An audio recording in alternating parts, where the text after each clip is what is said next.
you go from a NSF to a Sloan Foundation perspective now. Paula, thank you. Well, good afternoon. I hope everybody's jet lag is treating them well, or at least well enough to stay awake. But anyway, you've already heard 3 good talks, and I've actually changed my talk dramatically based on what people have already said, because I don't want to repeat that. So anyway, what I really am going to do is focus on sort of my work at the Sloan Foundation as sort of a case study in dealing with standards, genomic standards. Now, first of all, I have to give one of those comments that my remarks are my own and do not represent the Sloan Foundation. But I actually am a program director at the Alfred P. Sloan Foundation. Now, what is the Alfred P. Sloan Foundation? It's a philanthropic foundation. It's private. We give away money. We do not collect money.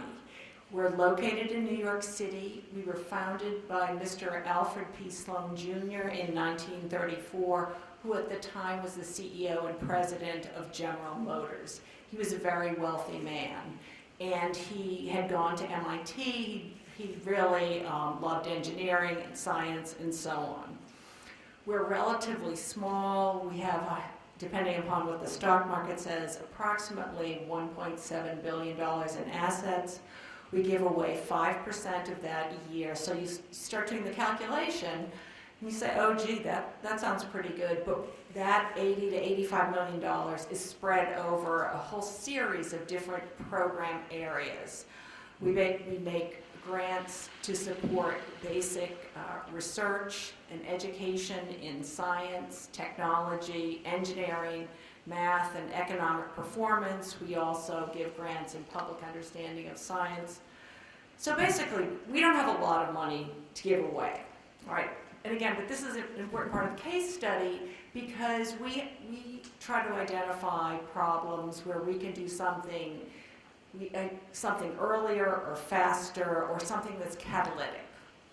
Okay? The NSF has infinitely more money than the Sloan Foundation or other government funding agencies. So how do we do our work? Okay, we do not wait for FedEx trucks to show up with proposals. Okay, it's just done differently. We identify important problems that we want to work on. We develop some strategies to address them, and then we spend a lot of time looking for good people with good ideas, and then we coax them into writing proposals. All right, so this is just a very different way of operating compared to a lot of funders. Now, I'll give you the example of the program. There's a whole morning session on tomorrow, and that's the microbiology of the built environment. People spend, on average, 23 hours a day indoors. And so, as we know, they come into contact with everything that's in the building. We now know people themselves are composed as 10 times as many microbial cells as human cells, and we're apparently shedding microbes. We must be acquiring them based on a lot of the studies, and I assume we're sharing them. So it's very interesting when you spend this much time indoors in environments that are designed by architects, built and operated by engineers, that rooms like this, go outside, you have a water feature, the air's moving around. It's a very different ecosystem. So to get started, I wasn't worrying about how much data the scientists were going to generate. I was trying to convince biologists to move indoors. All right, that was my first job. Okay, they're studying natural environments, the ocean, various bacterial springs, and hot springs for the special bacteria. So I had to convince them to move indoors, to study homes, offices, and so on. And so this was what I was trying to do. Okay, so we spent a number of years funding survey work, and it was really fraught with problems. Contamination was a serious problem. Okay, so very, very well-respected scientists in the program struggling. There's a limited amount of material that they could sample. We started off sampling air. It's very different than sampling seawater or lake water. It was just very, very challenging. But anyway, we thought it was important, and slowly but surely some of the grantees came up with some data and started publishing papers. And so we decided in 2009 that we really wanted to turn this into a real program called change the name a little later, to the Microbiology of the Built Environment, to really launch a new field of scientific inquiry. Again, historically, most environmental research has been in natural environments or in some troubled, outdoor urban environments. And again, it's good those things have been fixed, but really little is known about indoor ecosystems.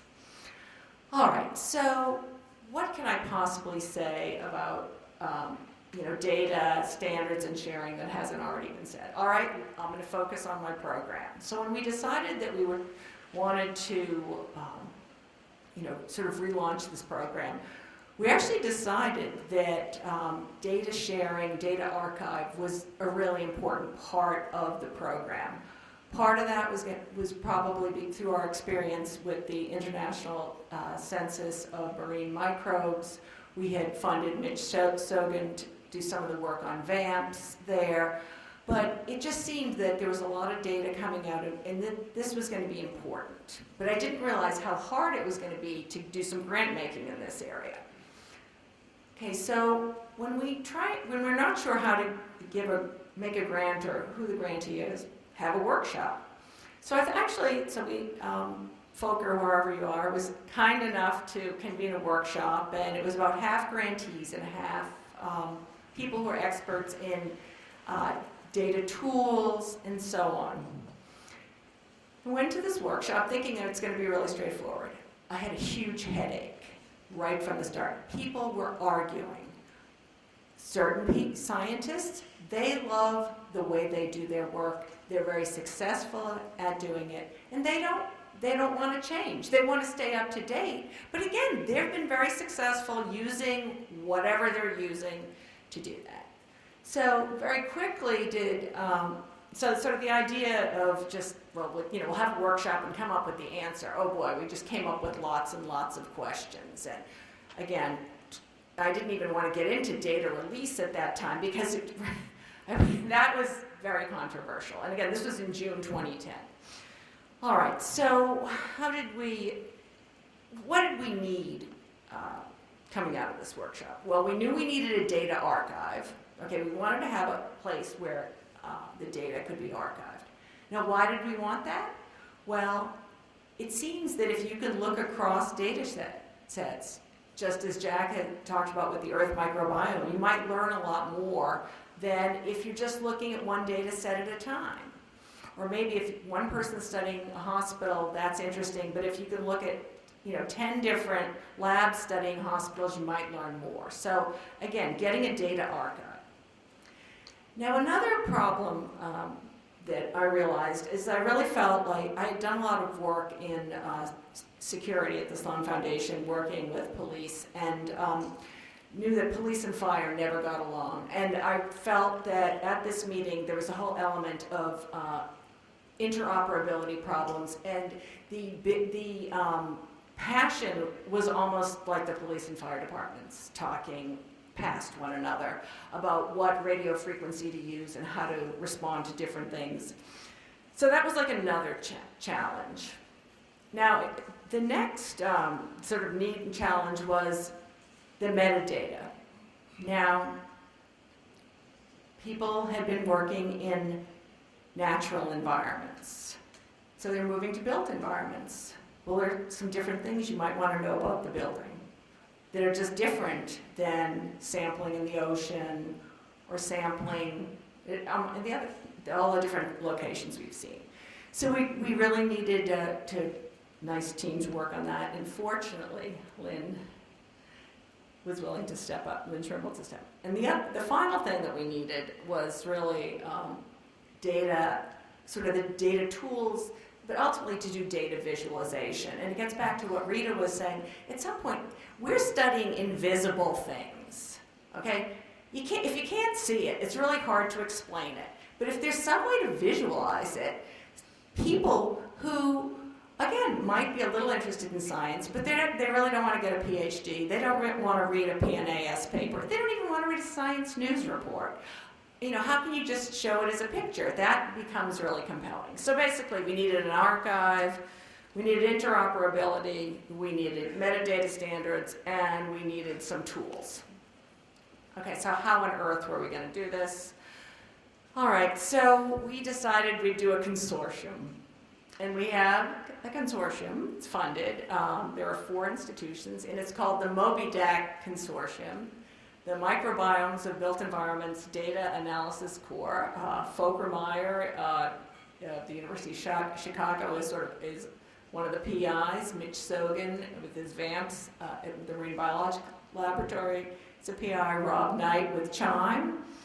And Jason Stage at UC Riverside with his FungiDB is in there. And now a number of people at the workshop, Jason wasn't at the workshop, but when people were squabbling at that workshop, I kept bringing up fungi, and they kept looking at me like, why was I so concerned about that when we had so many more important things to talk about in just dealing with, what VAMPS and CHIME could do with 16S and what MGRAS could do with the metagenome. And I just looked at the people and I said, do you have mold in your basement? Do you have mold in your bathroom? And people then said, oh yes, they have, they recognize that problem right away. I said, so the indoor microbial world has a lot of fungi in it, and we have to make sure we address that up front. So anyway, the consortium was funded in December of 2010. I'm confident that they'll be releasing the user portal in time for the grantees meeting in May. As I mentioned earlier, Lynn Shermull has worked really hard trying to come up with a metadata package. But I'm in the middle of this. Is it really going to work?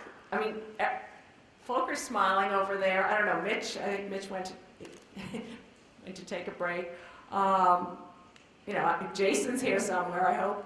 But, it's just hard because each part of it, all the stuff that each one of those people is doing is hard, okay? It's not, if it were so easy, why would the Sloan Foundation have to put, and basically I put a quarter of my money into this because it's so important.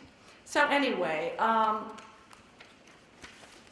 so in summary, actually, and I want to bring up one other thing.